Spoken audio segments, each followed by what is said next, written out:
الحمد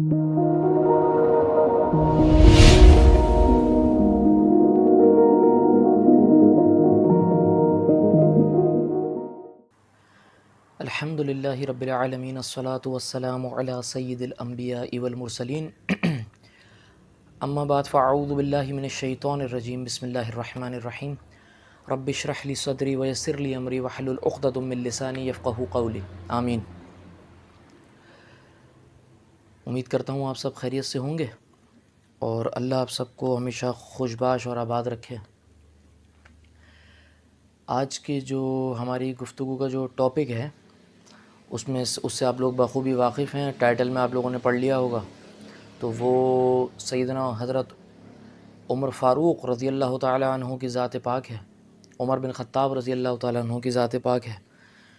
اس کے اندر اس طرح کا دیکھیں، کوشش یہ کروں گا کہ جتنا مقررہ وقت ہے یا یوں کہیے کہ جتنا بریفلی میں آپ کو بتا سکوں، میرے ٹوٹے پھوٹے اور ناقص علم کے مطابق میں آپ کے ساتھ شیئر کر سکوں۔ تو بات کچھ ایسی ہے کہ حضرت عمر فاروق رضی اللہ تعالیٰ عنہ جو ہیں، یہ تو ان چند لوگوں میں سے تھے کفار کے کہ ان کی عمر کے جو لوگ تھے نا، ان کو کفار اپنے مشوروں میں شامل نہیں کرتے تھے جو سردار تھے، لیکن یہ واحد ایسے شخص تھے جو اس عمر میں بھی کفار کے ساتھ ہوتے تھے، کیونکہ یہ ایک اتنی ذہانت، اتنی شجاعت اور ایک اس طرح کی شخصیت کہ وہ اپنے ساتھ رکھتے تھے۔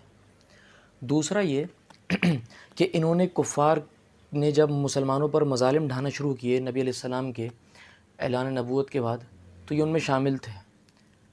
اور میں بھی آپ سے ان کے قبول اسلام کے واقعے کے طرف جاؤں گا آپ کو لے کر، لیکن اس سے پہلے جو میں ایک چیز سمجھتا ہوں کہ میں آپ کے ساتھ ڈسکس کروں، کیونکہ میری کوشش یہ ہے کہ اس ویڈیو میں آنے والی اس طرح کی تمام ویڈیو میں جو صحابہ سیریز کی ہیں، ان میں وہ بات زیادہ کروں یا وہ باتیں ضرور کروں جو آپ میں سے شاید بہت لوگ ایسے ہوں جن کو نہ پتہ ہو سکتا ہے بہت سو کو پتہ بھی ہو، لیکن شاید نہ پتہ ہو، کیونکہ مجھے بھی بہت بعد میں بات پتہ چلی اس طرف آنے کے بعد بھی، مطلب ان کتابوں کو پڑھنے کے بعد بھی، یا آپ یوں کہیے کہ قرآن شریف ترجمے سے پڑھا یا احادیث کی کتب پڑھنے کے بعد بھی، جو بھی ہیں معاملات، تو مجھے یہ جو کچھ باتیں جو بہت بعد میں پتہ چلی نا، میں چاہتا ہوں کہ وہ میں سب کے ساتھ شیئر کر سکوں۔ تو وہ اس طرح کا معاملہ ہے کہ ایک مرتبہ حضرت عمر بن خطاب رضی اللہ عنہ جب مسلمان نہیں تھے، تو ایک مرتبہ اس ارادے سے نکلے اپنے گھر سے کہ میں شراب پیوں گا۔ تو آپ شراب پینے کی غرض سے گھر سے نکلے، تو کافی رات ہو چکی تھی، جا کر دیکھا تھا کہ شراب خانہ بند ہے، تو سوچا چلو شراب تو ملی نہیں، عبادت کر لوں، کیونکہ کعبے میں بت ہوتے تھے۔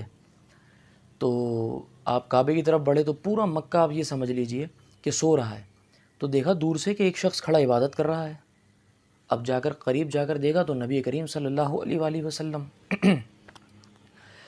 تو دور سے کھڑے ہو کر یہ سوچا کہ میں ذرا سنوں تو صحیح کیا کہتا ہے، کیونکہ اکثر زیادہ تر لوگ یہی کہتے ہیں جو اس کی سنتا ہے وہ اسی کا ہو جاتا ہے۔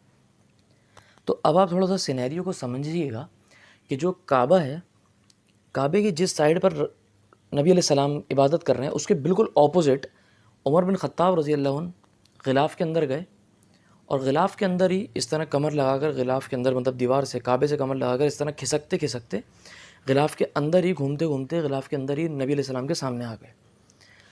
اب نبی علیہ السلام کو تو نہیں پتا کہ عمر اندر ہے، تو اب نبی علیہ السلام جو نماز پڑھ رہے ہیں یا جو عبادت کر رہے ہیں، اس میں آپ تلاوت شروع کرتے ہیں سورہ حاقہ کی۔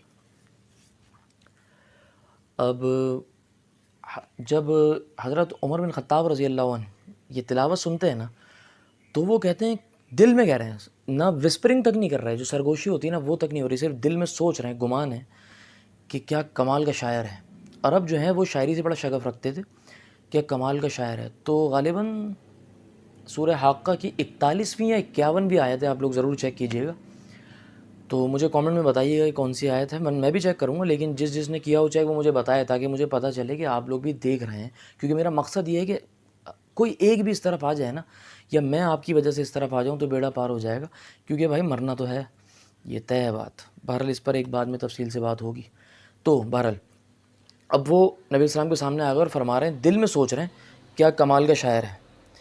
اب نبی علیہ السلام جو آیت نمبر 41 یا 51 پر پہنچتے ہیں، اب حضرت عمر کے دل میں گمان گزر رہا ہے، اور آیت کا ترجمہ یا مفہوم کیا ہے تمہیں کیا لگتا ہے کسی شاعر کا کلام ہے؟ کسی شاعر کا کلام نہیں ہے۔ اللہ اکبر کبیرہ۔ تو اب یہ ان کے دل میں ایک عجیب کیفیت کہ میں نے تو دل میں سوچا یہ کیسے جواب دے رہا ہے، یہ ضرور کاہن ہوگا، یہ ضرور کاہن ہوگا، جادوگر ہوگا۔ تو اب وہ اگلی آیت میں نبی علیہ السلام تلاوت فرما رہے ہیں کہ تمہیں کیا لگتا ہے کسی کاہن کا کلام ہے؟ یہ کسی کاہن کا کلام نہیں ہے۔ اوف!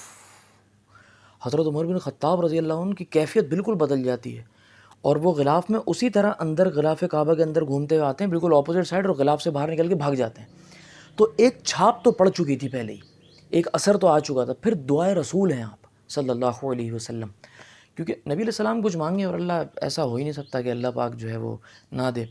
تو وہ حضرت محمد مصطفیٰ صلی اللہ علیہ وآلہ وسلم نے اللہ سے دعا کری، یا اللہ عمر بن ہشام، جن کو ہم ابو جہل کہتے ہیں، جس شخص کو، ابو جہل کے لفظ کا مطلب ہے جاہلوں کا باپ، تو وہ ابو جہل کا اصل نام عمر بن ہشام ہے، یا اللہ عمر بن ہشام اور عمر بن خطاب میں سے کسی ایک کے ذریعے اسلام کو تقویت بخش۔ تو وہ پرندے کی آواز سنو نا آپ، یہ باہر سے آ رہی ہے، تھوڑا سا یہ برداشت آپ کو کرنا پڑے گا میرے ساتھ۔ بہرحال تو ہم جو ہے وہ مطلب یہ ہے کہ ایک چیز آپ یہ سمجھیے کہ نبی علیہ السلام دعا مانگ رہے ہیں کہ ان میں سے کسی ایک کے ذریعے اسلام کو تقویت بخش۔ تو کوئی اس طرح کا ریزن ہے ان دونوں پرسنالٹیز میں، یہ بات سمجھنے کی ہے کہ ان کے ذریعے اسلام کو تقویت مل سکتی ہے، ٹھیک ہے، کوئی ایسی پرسنالٹی میں بات ہے۔ اور نبی علیہ السلام نے فرمایا یا اللہ جو تجھے پسند ہو نا اس کے ذریعے بخش۔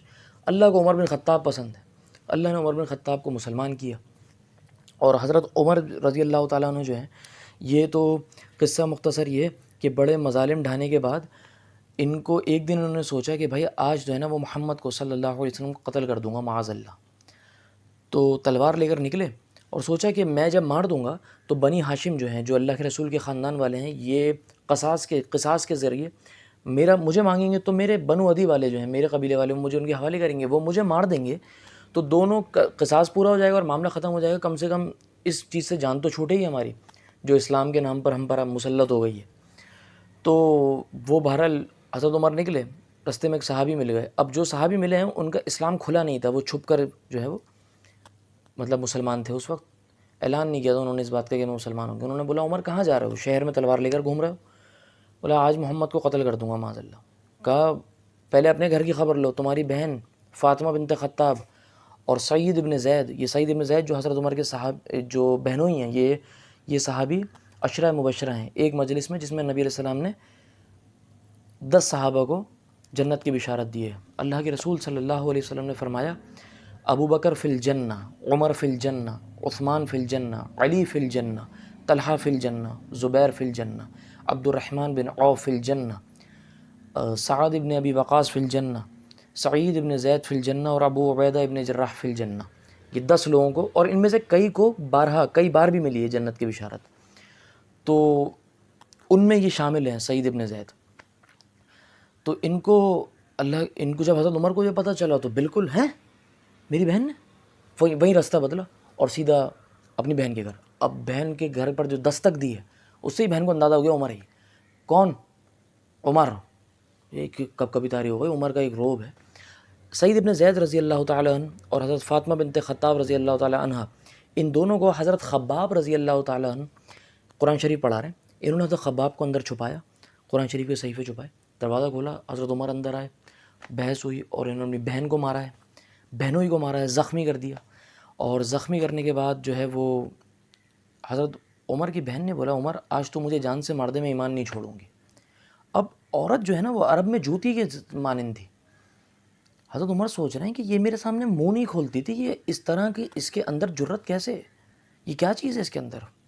وہ ایمان تھا حضرت عمر کو اتنے میں، جو قرآن پاک کے جو ورق تھے کچھ یا جو بھی جس پر قرآن شریف لکھا تھا وہ نظر پڑی، بولا مجھے دکھاؤ یہ۔ تو ان کی بہن نے بولا نہیں، اس کو صرف پاک لوگ ہاتھ لگاتے ہیں۔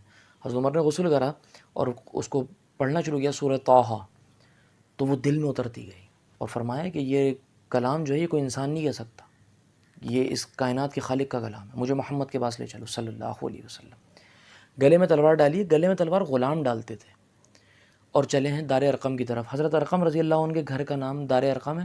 انہوں نے اپنا گھر اللہ کے رسول کو دیا تھا جہاں چھپ کر تعلیم ہوتی تھی، اس لیے آج جو آپ اسکول دار ارقم دیکھتے ہیں وہ اسی کی نسبت سے ہیں۔ تو حضرت امیر حمزہ مسلمان ہو چکے تھے، تو حضرت امیر حمزہ بھی اسد اللہ ہیں، اللہ کے شیر ہیں۔ جب پتہ چلا عمر آئے، بولا آنے دو، اچھے ارادے سے آئے گا تو گلے لگائیں گے، برے ارادے سے آئے گا تو اس کی تلوار سے اس کا سر اڑا دوں گا۔ حضرت عمر اندر آئے، کیوں آئے ہو؟ محمد کہاں ہیں صلی اللہ علیہ وسلم؟ اللہ کے رسول سامنے آئے، اشہد ان لا الہ الا اللہ و اشہد ان محمد عبدہ و رسولہ۔ مکہ گونج اٹھا حضرت عمر کی شہادت پر، اللہ اکبر سے۔ اس کے بعد حضرت عمر نے وہاں سے نکلے ہیں، ایک ایک کافر کے گھر کا دروازہ بجایا ہے، عتبہ ابن ربیعہ ہو، امیہ ابن خلف ہو، اور ولید ابن مغیرہ ہو، اور یہ ولید ابن مغیرہ تھا خالد ابن ولید کے جو والد تھا۔ اس کے علاوہ عمر ابن ہشام ہو جو ابو جہل ہے، جتنے بھی تھے اس وقت، ابو سفیان ہو رضی اللہ عنہ، یا عمر ابن سہیل ابن عمر ہو، یہ بھی بعد میں صحابی ہوئے ہیں رضی اللہ تعالیٰ عنہ۔ تو وہ جس کو جا کر سب کو جا کر بتایا۔ ایک مرتبہ نبی علیہ السلام کے پاس آئے، فرمایا یا رسول اللہ کیا آپ اللہ کے سچے رسول نہیں ہیں؟ فرمایا بالکل ہوں۔ کیا اللہ سچا رب نہیں ہے؟ بالکل ہوں۔ تو ہم چھپ کر عبادت کیوں کریں گے؟ ہم کھلے عام عبادت کریں گے۔ لے کر چلے ہیں نبی علیہ السلام کو تمام صحابہ کعبے کی طرف۔ کچھ لوگ آگے بڑھے ہیں روکنے کی کوشش کرنے، لیکن انہی کے لوگوں نے ان کو روک دیا، ان کے بڑوں نے، کہ جس ایک جماعت میں عمر اور حمزہ دونوں سے لڑنے کی کوئی حماقت جو ہے نا، کوئی بیوقوفی کرے گا، ایک ایسا روب، ایک ایسا دبدبہ۔ اس کے بعد نبی علیہ السلام کے ساتھ ہر چیز میں پیش بدر میں عمر بن خطاب، احد میں عمر بن خطاب۔ احد میں 700 میں سے اللہ کے رسول کے ساتھ 12 مسلمان رہ گئے تھے، جب سب بھاگے ہیں، جب دوبارہ پیچھے سے حملہ ہوا ہے، اس میں عمر بن خطاب شامل ہے رضی اللہ تعالیٰ عنہ۔ اور آپ کا اللہ ولا کرے غزوہ خندق میں، جس کو سورہ احزاب کی وجہ سے، مطلب سورہ جس کے نام پر سورہ احزاب ہے، اس کو جنگ احزاب بھی کہا جاتا ہے، حنین وغیرہ، ہر چیز میں عمر بن خطاب شامل۔ صلح حدیبیہ میں عمر بن خطاب شامل۔ عمر بن خطاب رضی اللہ عنہ کی بیٹی حضرت حفصہ رضی اللہ عنہ ام المومنین ہے، اللہ کے رسول کے نکاح میں ہے، تو اس رشتے کے اعتبار سے اللہ کے رسول کے سسر بھی ہوئے، اور اللہ کے رسول کے ساتھ پیش۔ پھر وہ وقت آیا، قصہ مختصر، کہ جب اللہ کے رسول دنیا سے رخصت ہوئے۔ عمر بن خطاب رضی اللہ عنہ فرماتے ہیں، جس شخص نے یہ کہا کہ اللہ کے رسول دنیا سے چلے گئے، اپنی تلوار سے اس کا سر اڑا دوں گا، محبت کا، عقیدت کا عالم ہے یہ۔